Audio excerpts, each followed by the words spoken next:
Hello friends, ಹೇಗಿದ್ದೀರಾ ಎಲ್ಲರೂ? ಇವತ್ತು ನಾನು ಕಿಚನಲ್ಲಿ ಸೋಯಾ ಚುಂಕ್ಸು ಮತ್ತು ನೆಂದಿರುವಂತಹ ಕಡಲೆಕಾಳು ಗ್ರೇವಿನ ಹೇಗೆ ಮಾಡೋದು ಅಂತ ಹೇಳ್ಕೊಡ್ತೀನಿ. ದೋಸೆ, ಚಪಾತಿ, ಪೂರಿ ತುಂಬ ಚೆನ್ನಾಗಿರುತ್ತೆ. ಈ ನೋಡೋಣ ವಿಡಿಯೋನ ನೋಡಿ. ಒಂದು ಕುಕ್ಕರ್ನ ಇಟ್ಟಿದ್ದೀನಿ. ಅದಕ್ಕೆ ಒಂದು 2-3 ಸ್ಪೂನಷ್ಟು ಎಣ್ಣೆನ ಹಾಕಿ, ಸ್ವಲ್ಪ ಜೀರಿಗೆ, ಒಂದು 1/4 ಟೀ ಸ್ಪೂನಷ್ಟು ಸಾಸಿವೆನ ಹಾಕ್ತಿದ್ದೀನಿ.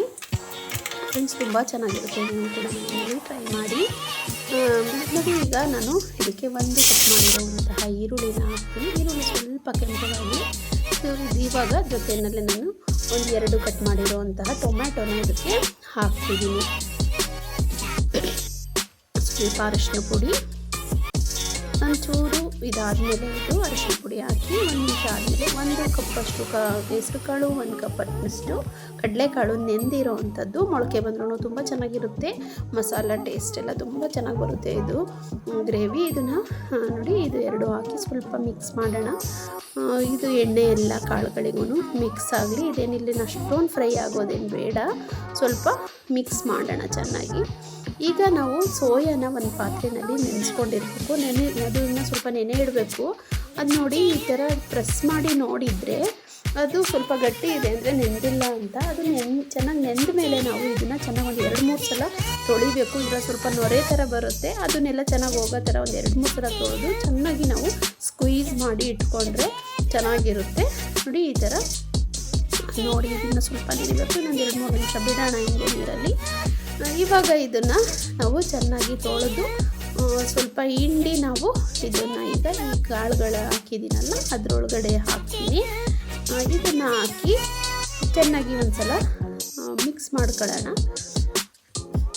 ಆಮೇಲೆ ನಾವು ಇದಕ್ಕೆ ಮಸಾಲೆನ ಆ್ಯಡ್ ಮಾಡಬೇಕಾಗುತ್ತೆ. ಏನೇನು ಮಸಾಲ, ತುಂಬ ಹೆವಿ ಮಸಾಲೆ ಎಲ್ಲ ಹಾಕೋದು ಬೇಡ, ಗ್ಯಾಸ್ಟ್ರಿಕ್ ಆಗುತ್ತೆ.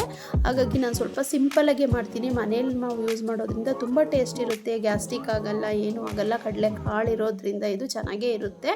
ಫ್ರೆಂಡ್ಸ್, ಪೂರಿಗಂತೂ ತುಂಬ ಚೆನ್ನಾಗಿರುತ್ತೆ ಈ ಕೂಟು.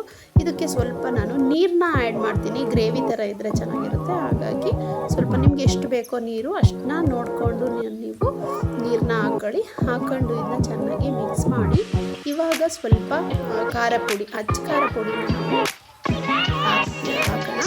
ಇದು ಒಂದು 3/4 ಸ್ಪೂನಷ್ಟು ಸಾಕಷ್ಟು ಕಾಳುಗಳಿಗೆ ಹಾಕ್ತೀನಿ.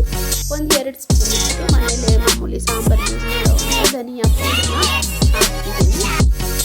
ಮತ್ತು ಇದಕ್ಕೆ ಒಂದು 1/4 ಟೀ ಸ್ಪೂನಷ್ಟು ಗರಂ ಮಸಾಲೆ ಇಷ್ಟನ್ನ ಹಾಕ್ಬಿಟ್ಟು ರುಚಿಗೆ ಎಷ್ಟು ಬೇಕೋ ಅಷ್ಟು ಉಪ್ಪನ್ನ ಹಾಕೊಳ್ಳೋಣ.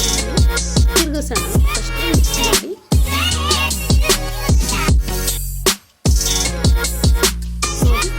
ಈ ಥರ ಬೇಯಕ್ಕೆ ಸ್ಟಾರ್ಟ್ ಮಾಡಿದೆ. ಇವಾಗ ಸ್ವಲ್ಪ ಉಪ್ಪನ್ನ ಹಾಕಿಬಿಟ್ಟು ನಾವು ಕ್ಯಾಪ್ ಹಾಕಿ ಒಂದು 2-3 ವಿಷಲ್, 2 ವಿಷಲ್ ಸಾಕು. ಬೆಂದಿರೋದಿಲ್ಲ, ನೆಂದಿರೋದ್ರಿಂದ ಅಷ್ಟೊಂದು ಬೇಕಾಗಲ್ಲ. 2 ವಿಷಲ್ ತಗೊಳ್ಳೋಣ. 2 ವಿಷಲ್ ಆಗಿದೆ. 2 ವಿಷಲ್ ಆಗಿದೆ ಅದು. ಇವಾಗ ನೋಡಿ, ರೆಡಿ ಆಗಿದೆ. ಕೂಟು ರುಚಿಕರವಾಗಿರುತ್ತೆ. ನೀವು ಕೂಡ ಟ್ರೈ ಮಾಡಿ. ಚಪಾತಿಗೆ, ಅನ್ನಕ್ಕೂ ಸ್ವಲ್ಪ ಗ್ರೇವಿ ಥರ ಮಾಡ್ಕೊಂಡ್ರೆ ಯೂಸ್ ಮಾಡ್ಬೋದು. ಪೂರಿ, ದೋಸೆ ಎಲ್ಲಕ್ಕೂ ಚೆನ್ನಾಗಿರುತ್ತೆ. ರೊಟ್ಟಿಗೂ ತುಂಬ ಚೆನ್ನಾಗಿರುತ್ತೆ. ನಿಮಗೆ ಈ ವಿಡಿಯೋ ಇಷ್ಟ ಆದರೆ ಲೈಕ್ ಮಾಡಿ, ಶೇರ್ ಮಾಡಿ. ಸಬ್ಸ್ಕ್ರೈಬ್ ಮಾಡಿಲ್ಲ ನಮ್ಮ ಚಾನಲ್ನ ಅಂದರೆ ಸಬ್ಸ್ಕ್ರೈಬ್ ಮಾಡ್ಕೊಳ್ಳಿ. ಇಷ್ಟೊತ್ತು ವಿಡಿಯೋನ ಸ್ಕಿಪ್ ಮಾಡದೆ ನೋಡಿದ್ದಕ್ಕೆ ತುಂಬ ಧನ್ಯವಾದಗಳು ಫ್ರೆಂಡ್ಸ್.